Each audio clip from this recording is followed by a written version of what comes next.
This is a simple example of a straddle face. I'll run draft analysis using the top plane for the direction of pull.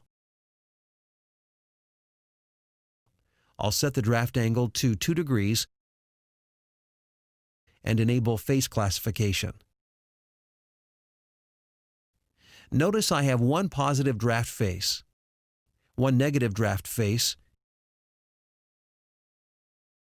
and one straddle face.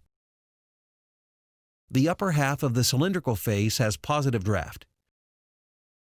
The lower half has negative draft, making the whole face a straddle face. By the way, if you run the analysis without the face classification, the straddle face will be displayed in a contour map, showing you the transition from positive to negative draft.